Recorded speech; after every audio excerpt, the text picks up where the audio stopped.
Hello, sixth form. Let's continue reading Billionaire Boy, Chapter 8. Chapter 8 The Witch. The ring! The bell is a signal for me, not you, said Miss Spite sharply. Teachers love saying that. It's one of their catchphrases, as I'm sure you know. The all-time top 10 of teachers' catchphrases goes like this. At 10, walk, don't run. A non-mover at 9. Are you chewing? Up 3 places to 8. I can still hear talking. A former number 1 at 7. It doesn't need discussion. A new entry at 6. How many times do you need to be told? Down 1 place at 5. Spelling! Another non-mover at 4. I will not tolerate litter. New at 3. Do you want to pass the GCSEs? Just missing the top spot at 2. Would you do that at home? And still at number 1.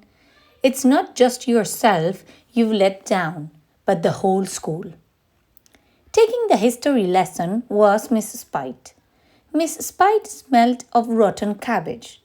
That was the nicest thing about her. She was one of the school's most feared teachers. When she smiled, she looked like a crocodile that was about to eat you. Miss Spite loved nothing more than giving out punishments, once suspending a girl for dropping a pea on the floor of the school canteen. That pea could have had someone's eye out, she had yelled. Kids at the school had fun thinking up nicknames for their teachers. Some were fond, others cruel. Mr. Paxton, the French teacher, was Tomato, as he had a big round face like a tomato. The headmaster, Mr. Dust, was called the Tortoise, as he looked like one. He was very old, extremely wrinkly, and walked impossibly slowly. The deputy head, Mr. Underhill, was Mr. Underarms, as he punched a bit, especially in the summer. And Mrs. MacDonald, the biology teacher, was called either the bearded lady or even Harry McLary from Donaldson's Dairy, as she, well, I imagine you can guess why. But the kids just called Miss Spite the Witch. It was the only name that really ever fitted and was passed down through generations of pupils at the school. All the kids she taught passed their exams though. They were too scared not to. We still have the small matter of last night's homework. Miss Spite announced with an evil relish that suggested she was desperate for someone to have failed to do it. Joe reached his hand into his bag. Disaster. His exercise book wasn't there. He had spent all night writing this intensely boring 500-word essay about some old dead queen, but in the rush to get to school on time, he must have left it on his bed. Oh no, he thought. Oh no, no, no, no, no. Joe looked over at Bob, but all his friend could do was grimace sympathetically. Miss Spite stalked the classroom like a Tyrannosaurus Rex, deciding which little creature it was going to eat first. To her evident disappointment, a field of grubby little hands held aloft essay after essay. She gathered them up before stopping at Spud.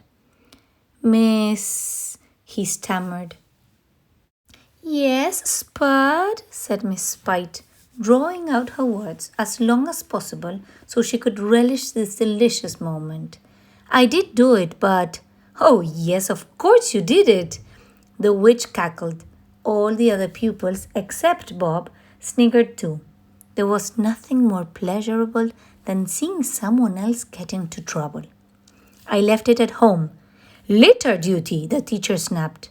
I am not lying, miss. And my dad will be at home today. I should have known. Your father is clearly penniless and on the dole. sitting at home watching daytime TV, much as you will no doubt be doing in 10 years' time. Yes? Joe and Bob couldn't help but share a smirk at this. Said Joe. If I called him and asked him to run the essay over here, would you believe me? Miss Spite smiled boredly. She was going to enjoy this. Spud, I will give you 15 minutes exactly to place said essay in my hand. I hope your father is quick. But, started Joe. No buts, boy. 15 minutes. Well, thank you, miss, said Joe sarcastically. You're quite welcome, said the witch. I like to think that everyone gets a fair chance to rectify their errors in my class. She turned to the rest of the class. The rest of you are dismissed, she said. Kids started to spill out into the corridors. Miss Spite leaned after them and screamed, Walk, don't run! Miss Spite couldn't resist another catchphrase. She was the queen of the catchphrase, and now she couldn't stop.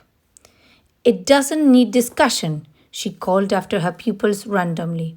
Miss Spite was on a roll now. Are you chewing? She howled down the corridor to a passing school inspector. 15 minutes, miss, said Joe. Miss Spite studied her little antique watch. 14 minutes, 51 seconds, in point of fact. Joe gulped. Was Dad going to be able to get there that fast?